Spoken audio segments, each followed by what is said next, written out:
tried to sleep on trains here at Victoria Station last night.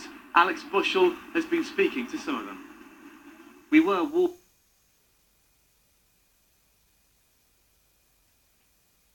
in terms of the extent and how widespread the disruption is on this network.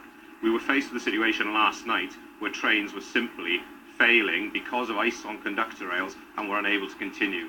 So we needed to make a decision and think on our feet about how best to accommodate passengers who would be stranded in the middle of nowhere. For those people, there were families there in the cold. They were being told on train announcements that there were pickpockets in the area. I mean, it's not really on, is it? You didn't manage to find them any warmth or any shelter. Well, the plan was, and we had managers and staff here overnight trying to look after these passengers. The plan was to stable the trains here at Victoria, to keep the heating on. We did manage to provide refreshments. We provided hot and cold drinks and some sandwiches to the people on those trains.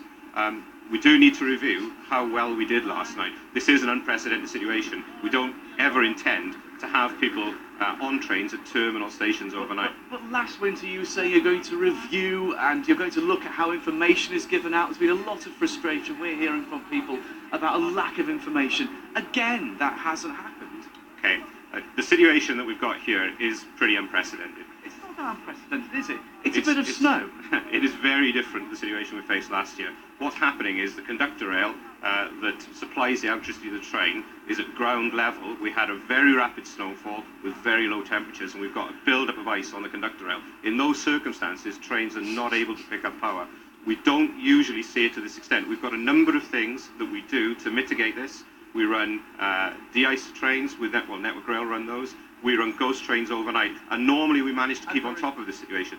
This is pretty unprecedented. And very quickly, the RMT saying today that those de-icing trains, they haven't done their job properly. There was some problem with the subcontractors there, and that de-icing didn't happen as it should have done. Can you confirm that happened? I'm certainly not aware of that. Network Rail operate those trains. As far as I'm aware, those trains have been operating. I'm not aware of any issues with those trains. And very, very quickly, when is this going to end? Well, what we're doing is working right throughout the night. Myself, my colleagues and our staff are working really hard. We're trying to put a plan in place to prove the network so that we can try and operate trains tomorrow. Tonight is going to be very challenging. We'll have to leave it there. David Scory, thank you very much. Back to you, Liz. Mike, thank you from Victoria.